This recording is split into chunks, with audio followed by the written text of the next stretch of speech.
नमस्कार, bits news 24/7 में आप सभी को सुस्वागतम। जी हाँ, यूपीए क्या है?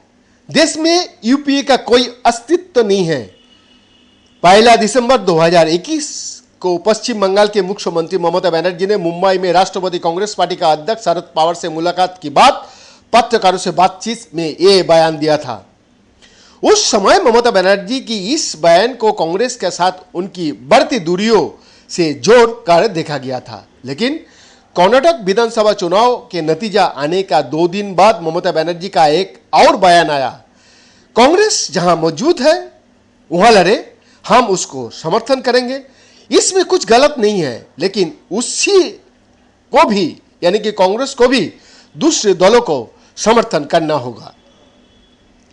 15 मई 2023 को ममता बनर्जी के दिए इस बयान को कांग्रेस की तरफ तृणमूल की बढ़ते हाथ की तरह देखा जा रहा है।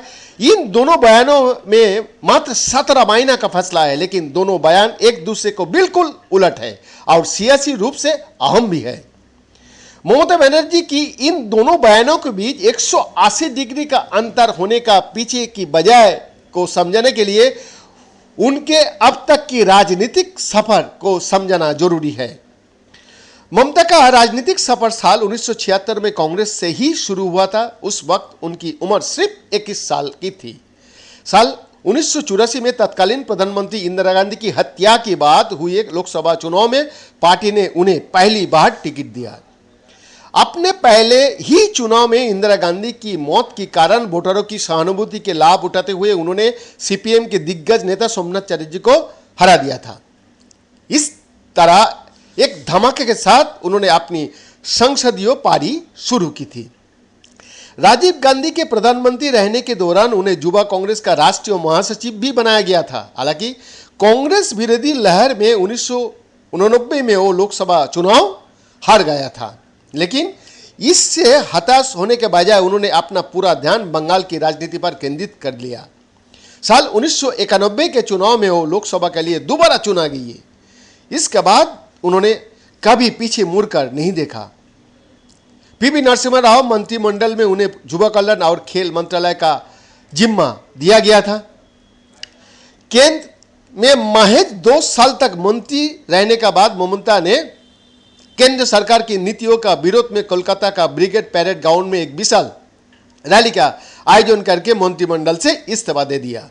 उस समय उनकी दलील थी कि वो राज्यों में सीपीएम का अत्याचार का शिकार कांग्रेसियों के साथ रहना चाहता है। उनके अनुसार पश्चिम बंगाल प्रदेश कांग्रेस का तत्कालीन अध्यक्ष सोमेन मित्रा की सीपीएम को लेकर राय अलग थी। ममता और कांग्रेस का बीच दूरियां बढ़ती गई। उन्होंने आखिरकार कांग्रेस से पूरी तरह नाता तोड़ लिया और 1 जनवरी 1998 को तृणमूल कांग्रेस नाम से अपनी नया पार्टी बना ली। ममता बनर्जी 1998 से 2001 का बीच एनडीए का साथ रही।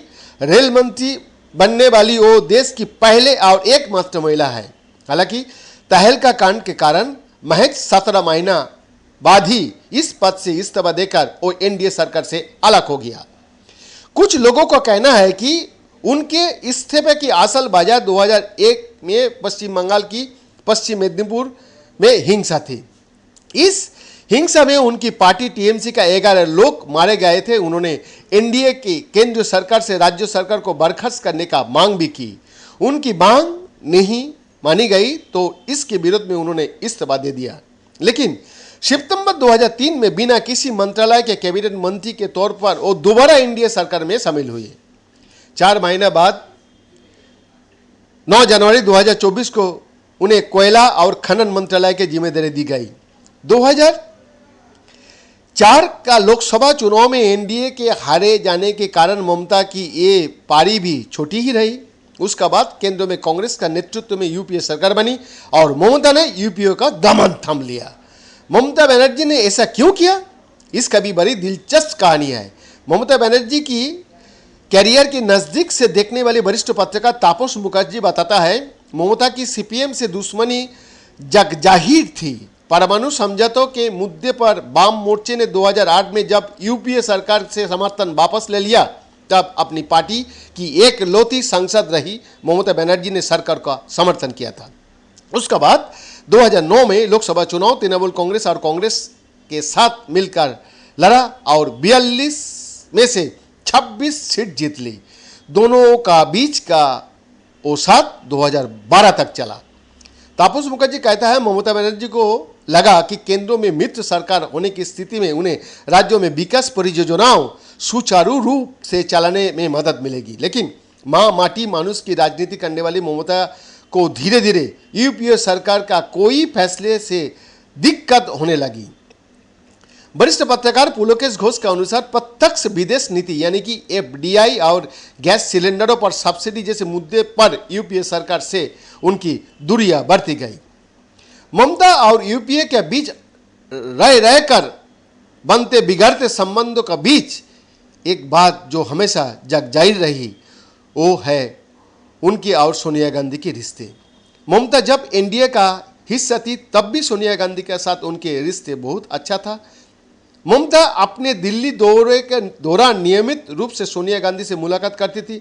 साल 2021 में भाजपा के खिलाफ तमाम विपक्ष को एकजुट करने के कवायद के तहत भी उन्होंने दिल्ली में सोनिया का साथ बैठक की थी, लेकिन कुछ मुद्दे पर असहमति के कारण ममता ने गैर कांग्रेसी दलों को गठबंधन के एजेंडे पर काम करना शुरू कर दिया। उसके बाद पूर्वोत्तर राज्यों त्रिपुरा और मेघालय में उन्होंने कांग्रेस विधायक को तोड़कर अपने पार्टी में शामिल कर लिया।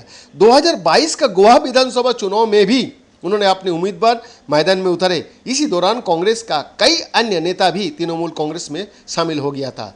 गोवा में अपने चुनाव अभियान के दौरान दोनों दल ने एक दूसरे पर जमकर हमले किए। नतीजा के बाद कांग्रेस ने आरोप लगाया कि तृणमूल कांग्रेस ने भाजपा की जीत में मदद की है।